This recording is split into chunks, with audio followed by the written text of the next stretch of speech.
Gloire à Dieu.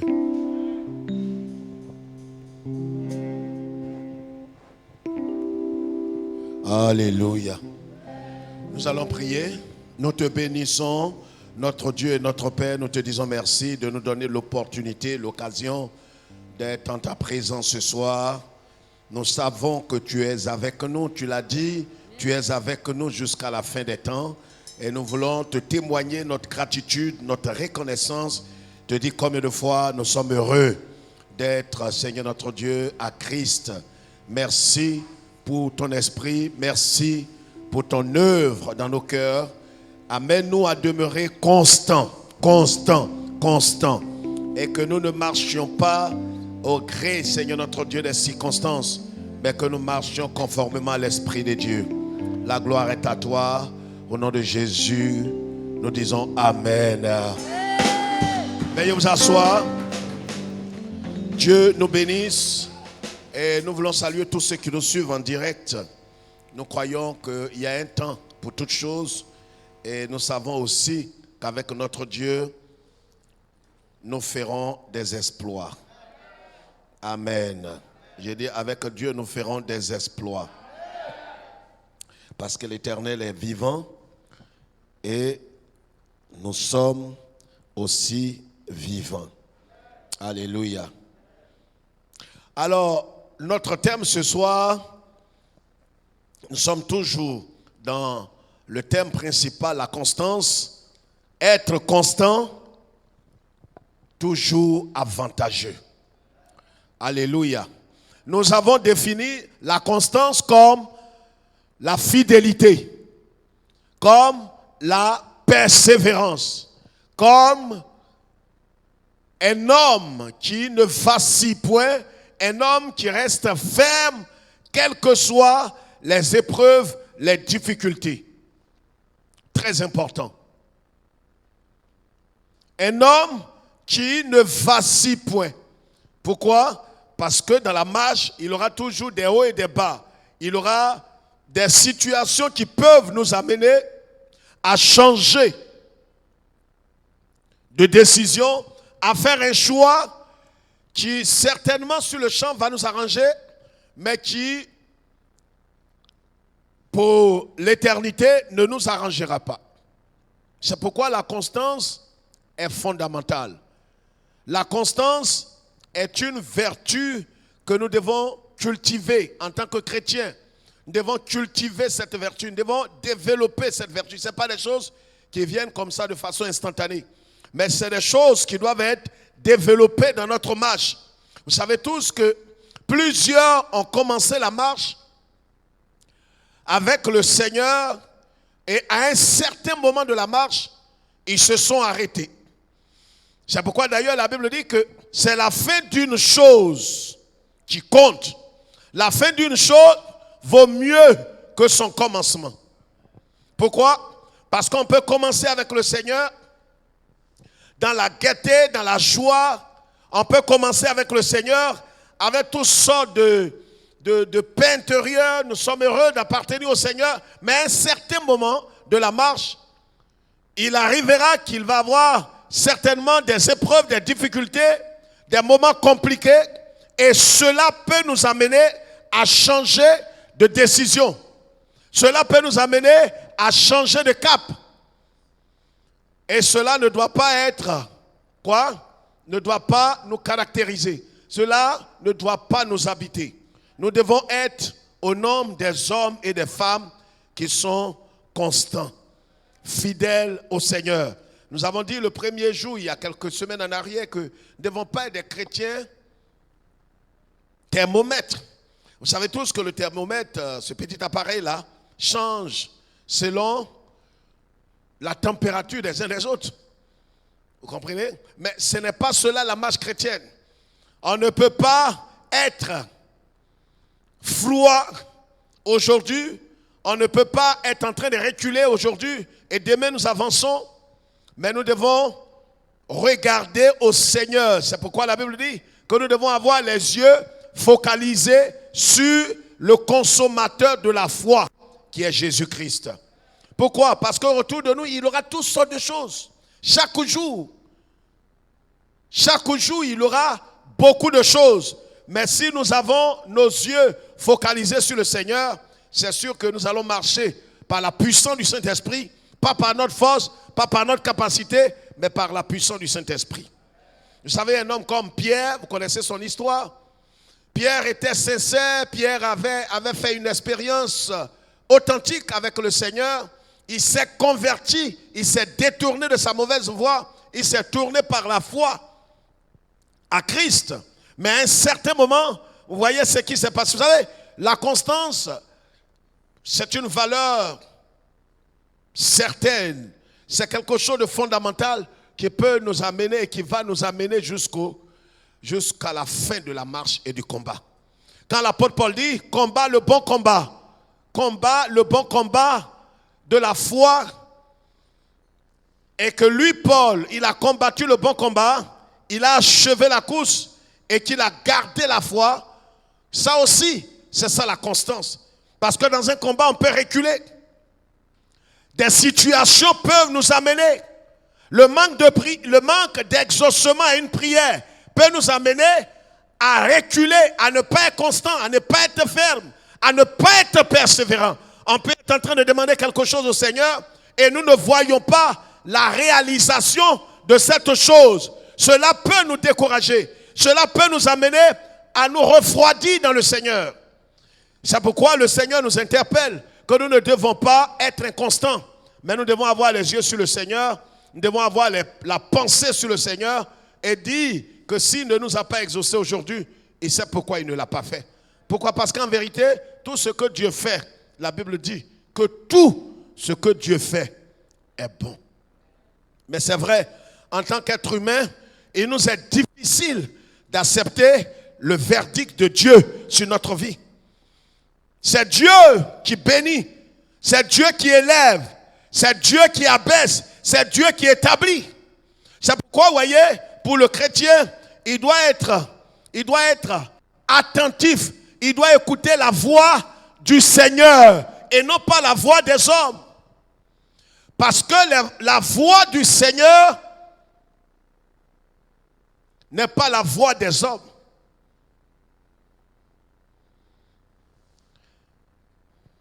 Le sage dit que les voix du Seigneur sont comment? Sont insondables. Ça veut dire qu'humainement parlant, quand tu regardes la voix du Seigneur, tu ne peux pas savoir que ça c'est la voix du Seigneur. La voix du Seigneur ne vient pas à frapper les yeux. On ne peut pas déceler la voix du Seigneur par la vue, dans la chair, avec une connaissance humaine. La voix du Seigneur se décèle par le Saint-Esprit. C'est pourquoi si on n'est pas constant, on va perdre la vie. Si on n'est pas constant, on va tout perdre. On n'achèvera pas la course, on ne gardera pas la foi et ce sera une peine perdue pour nous. Amen. Alléluia. Et c'est pourquoi c'est des choses qui doivent nous aider. J'ai dit que être constant est toujours avantageux. Amen. C'est toujours avantageux. C'est vrai que selon les hommes, on te dira, mais qu'est-ce que tu gagnes d'être constant avec le Seigneur? Qu'est-ce que tu gagnes d'être fidèle avec le Seigneur? D'être persévérant, de t'attacher au Seigneur, d'être lié au Seigneur. Qu'est-ce que tu gagnes? Parce que, écoutez, quand vous êtes constant, vous allez essuyer pas mal de choses. Quelqu'un m'entend? Quand vous êtes constant, la constance est synonyme de fidélité, de persévérant, de quelqu'un qui ne baisse pas les bras parce qu'une situation n'a pas marché.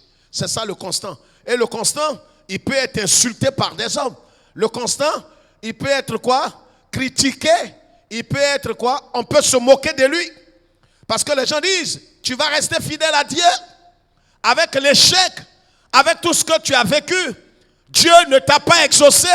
Mais regardez ce qui s'est passé. Nous avons vu l'histoire de Zacharie et de sa femme Élisabeth.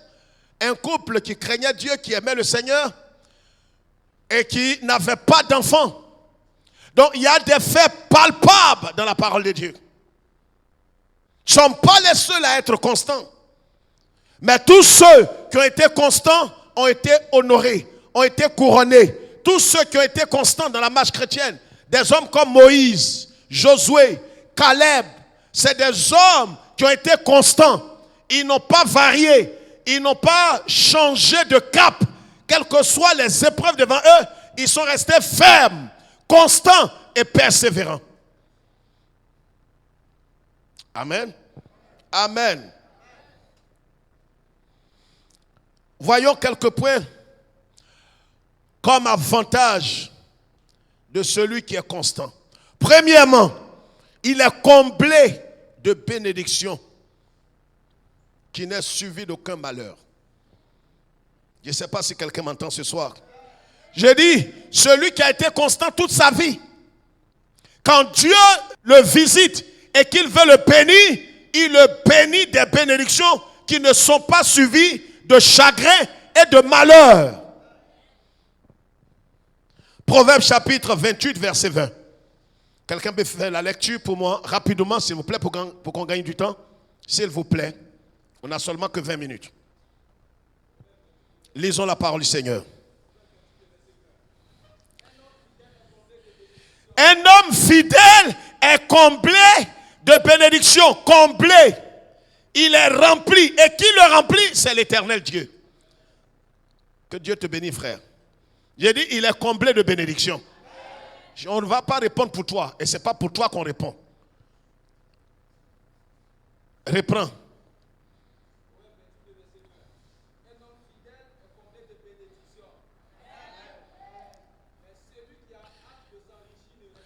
Celui qui a hâte, voici l'inconstant. Regarde ici, s'il te plaît. On est en train de voir quelque chose qui va déterminer ta destinée. Où tu achèveras la course tôt ou tard en enfer, malgré tous tes efforts et tes biens, tes bonnes œuvres, ou bien tu achèveras la course au ciel. Ce n'est pas les bonnes œuvres, non. Ce n'est pas, non, nous sommes sauvés par les bonnes œuvres, non. On est sauvés par la foi. Mais les bonnes œuvres sont l'évidence que nous avons été sauvés. Asseyez-vous. Voilà ce que dit le sage. Les hommes fidèles, les hommes constants, les hommes persévérants, les hommes qui sont des hommes loyaux, ils sont comblés, ils sont remplis, ils sont rassasiés de bénédictions. Mais à quel moment? C'est pourquoi il a ajouté que celui qui s'empresse, or l'inconstant, c'est quelqu'un qui est pressé. L'inconstant, c'est quelqu'un qui veut tout aujourd'hui, en même temps et mieux. Il veut que tout se passe aujourd'hui et maintenant. Et cela arrive à tout le monde quand on marche dans la chair. On veut que les choses se passent maintenant pour nous. Et si on a échoué une fois, deux fois, c'est fini, on ne peut plus aimer le Seigneur. Si on a vécu un semblant de tragédie ou d'échec ou de malheur, on se dit certainement que Dieu ne m'aime pas et que Dieu n'est pas fidèle et que Dieu n'est pas bon. Alors, qu'est-ce qu'on devient? On commence à négliger la parole de Dieu, on commence à ne plus être fidèle dans notre communion avec le Seigneur. Mais le sage ici, le fils du roi, il dit ici que les hommes qui sont constants, fidèles, et quand tu es fidèle, celui qui te regarde, celui qui t'observe, il ne voit pas en quoi est-ce que Dieu est avec toi. Il ne voit pas. Il se demande, lui là, il fait quoi au fait? J'ai dit, ma soeur, mon frère, tout le temps tu es à l'église là, tu as gagné quoi? On dit, va, voilà ce qu'on est en train de faire, on va sur internet pour chercher mari, chercher femme. Voilà un petit deal de drogue où tu peux t'enrichir, les chrétiens même font. Voilà un business, voilà quelque chose qu'on fait, on essaie d'escroquer les gens, mais tu vois, avec sagesse, et puis on se fait des sous, voilà comment est-ce que j'ai fait pour avoir ça. Quand tu refuses d'adhérer, les gens te trouvent que tu es écervelé, tu n'es pas intelligent, et que d'ailleurs même tu ne veux pas réussir. Parce que c'est la voie de la réussite de tout le monde. Donc quelqu'un qui veut rester fidèle, intègre, parce que la constance va avec l'intégrité. Être intègre, c'est être entier, c'est être attaché, c'est refuser de se compromettre. Deuxième chose, sa postérité est bénie après lui. Regarde, quand un homme est constant, il est ferme, résolu, sa postérité c'est quoi? De son vivant, il est comblé. Mais tu ne peux pas comprendre, comme ta tête est d'un fou. J'ai dit, de son vivant, Dieu le comble. De son vivant, Dieu le rassasie. C'est vrai qu'il peut ne pas manger au rythme des autres, mais l'éternel Dieu ne le laissera pas dans la confusion. Je parle à quelqu'un ce soir là. Que ton amen ne soit pas de même densité que celui qui est assis à côté de toi, qui est en train de penser à qui va régner, qui est temps et qui est temps. Non, nous on a fait allégeance à une seule personne. Yeshua Mashiach. Restons constants. Reste toi-même. Amen. Quel que soit ce qui arrivera, reste toi-même. Amen. Sa postérité sera bénie. Psaume 89, verset 3 à 4. Troisièmement, Dieu le distinguera toujours dans sa génération. Genèse 41, verset 38 à 43. L'histoire de Joseph. Joseph était maltraité, abaissé, incompris, rejeté par ses frères. Mais Joseph est resté constant. Joseph n'a pas abandonné le Seigneur. Joseph n'a pas insulté Dieu. Il n'a pas maudit Dieu. Il ne s'est même pas détaché de Dieu. Il n'a pas rétrogradé. Il est resté constant. Il est resté ferme. Il est resté loyal à Dieu. Des situations graves arriveront. Mais toi, ne change pas ta position. Je pensais que j'allais entendre ton amen. Vous aussi qui nous suivez, c'est pareil pour chacun de nous. Cela peut arriver. Ça n'a rien à voir avec les titres, pasteur, diacre, ancien. Non. Cela peut nous amener à changer d'attitude. Changer même notre attitude de cœur. Ça veut dire qu'on peut être présent à l'église, mais on n'a plus l'amour de Dieu. On ne voit plus Dieu comme un Dieu qui est un père, un Dieu qui est amour, un Dieu qui est compatissant. À cause de ce qu'on a vécu, c'est qu'on a changé, on n'est plus constant. Parce que physiquement on peut être constant, mais spirituellement c'est ce qui compte. Dieu sent les cœurs et les reins. Et regarde ceux dont le cœur est tout entier à lui. Tu seras surpris de voir que Dieu est là, il n'intervient pas, mais parce qu'il interviendra en la dernière minute. Le Dieu de la dernière heure. C'est pourquoi quelle que soit la situation, dans n'importe quelle circonstance, dans n'importe quelle nation, Dieu, il se réserve le droit d'intervenir quand vous tous vous avez fini. Amen. Dieu le distinguera toujours dans sa génération. Et voilà que Pharaon, il a fait un songe. Il ne peut pas expliquer quelqu'un. Le chef des échansons va lui dire, mais roi, il y a quelqu'un que j'ai laissé en prison. Il interprète les rêves. Il dit, mais qui est mieux placé que lui? Ils sont allés le chercher. Quand il a interprété, il dit, roi, regardez, l'homme intègre, l'homme constant, l'homme fidèle, l'homme persévérant, il ne marche pas dans la chair, il marche par l'esprit. Il a dit à Pharaon, Pharaon, je ne te dis pas chose, regarde, cherche quelqu'un. Quand il a fini d'interpréter le rêve, Pharaon dit, mais qui on va chercher? L'homme qu'on doit chercher, c'est toi. Regarde, même lorsque les gens ne vont pas t'aimer à cause de ta constance, l'Éternel va t'imposer. Oh, j'ai dit, ils peuvent ne pas t'aimer, mais ta constance, ta fidélité, ton amour pour Dieu, pendant qu'ils pensent que ça n'est fait de toi, tu vas mourir, la maladie va t'emporter, l'handicap va t'emporter, ta pauvreté va... Non, Dieu, il se lèvera le dernier. Même là, quand ils vont te rencontrer, ils vont dire, ah, on croyait, ils ne vont pas achever. On croyait quoi? Dis non, bon, on pensait que tu allais voyager. Non, ils pensaient que tu étais mort. Mais l'Éternel va les confondre. Je parle de quelqu'un. Quatrièmement, la couronne de vie. Apocalypse chapitre 2 verset 10. 1 Timothée chapitre 6 verset 12. Voici les 4 choses. On va se lever. On va se lever. Je ne vais pas commettre encore un péché de dépasser une seule minute. Lisons ce passage. Apocalypse chapitre 2 verset 10. Apocalypse S'il vous plaît, quelqu'un de vaillant peut lire cette Bible.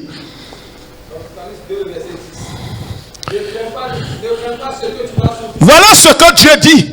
Ah, il dit quoi? Ne crains pas ce que... Regarde ici, regardez ici. Mais pourquoi Dieu dit ça? Donc il sait ce que tu vas souffrir. Non, regarde ici. On me dit de regarder, ta tête est baissée. Oh, tu fais quoi? On dit de regarder ici. Dieu, il parle ici à un homme constant. Il dit fais attention. Ne crains pas ce que tu vas souffrir. Dieu sait ce que tu vas souffrir le mois prochain. Dieu sait ce que je vais souffrir. Dieu sait ce que... Mais regardez, les prospéritistes auraient voulu que j'annule ça. Mais Dieu sait ça. Il aurait pu dire je vais annuler la souffrance. C'est vrai ou bien c'est faux? Je vous pose une question, répondez-moi. Il n'annule pas. Il dit il ne faut pas craindre. Mais au lieu de me dire il ne faut pas craindre, il faut annuler. Toi tu vois tout, bon Dieu. Non, ce n'est pas l'évangile que les gens vous prêchent. Le vrai évangile, c'est que Jésus-Christ sait ce que tu vas vivre. Mais comme lui aussi sait ce qu'il va faire, c'est que ce qui arrive là, ne lui dit rien.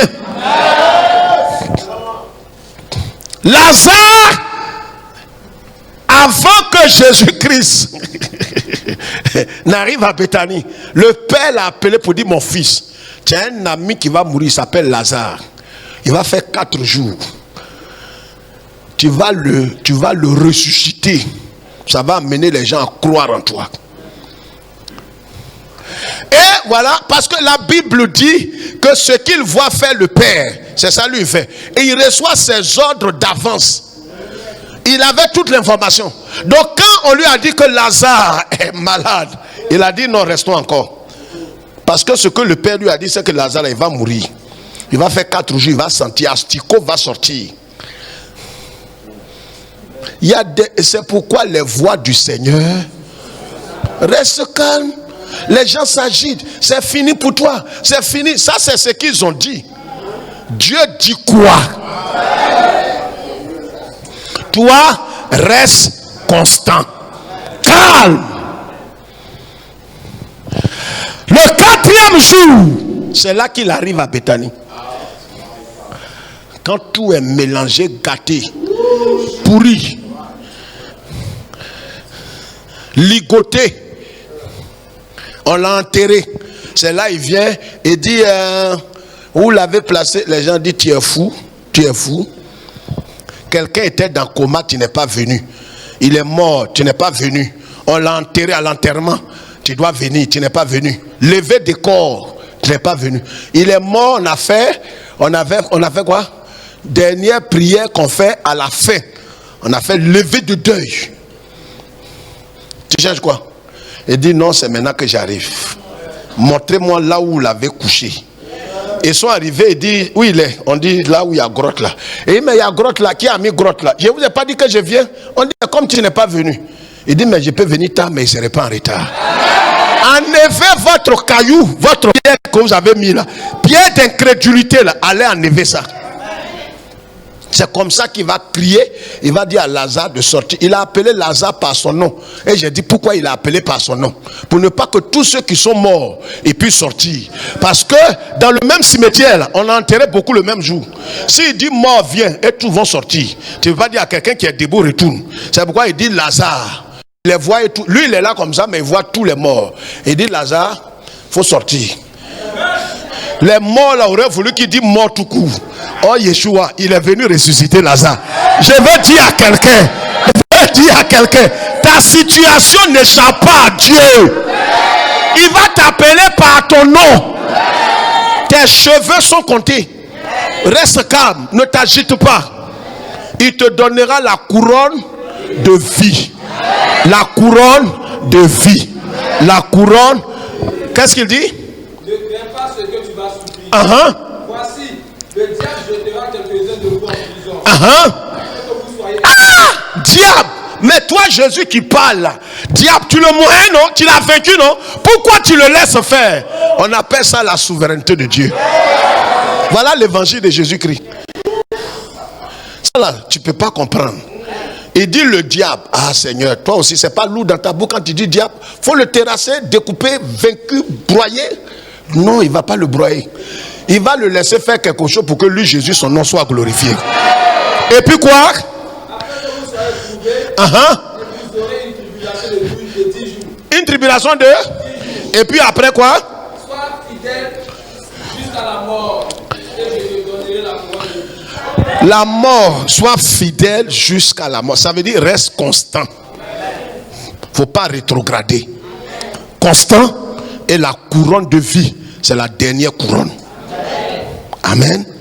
Que Dieu nous bénisse. Que le Seigneur soit avec nous. Que Dieu nous bénisse. Nos offrandes sont bénies. Au nom de Christ Jésus. Il est 18h30. On rentre dans la paix du Seigneur. Dieu nous bénisse. Laisse-nous aller dans ta paix. Bénis ta parole dans nos cœurs. Bénis tous ceux qui nous ont suivis. Que chacun de nous demeure constant dans la voie du Seigneur, constant dans la prière, constant dans la sainteté, constant, Seigneur notre Dieu, dans la pureté, constant, Seigneur notre Dieu, dans l'amour, dans la libéralité, dans tout ce que nous avons appris comme valeur. Que ton nom seul soit glorifié et que tous ces avantages, nous avons compris, être constant est toujours avantageux. Laisse-nous aller dans ta paix. Au nom de Jésus. Amen.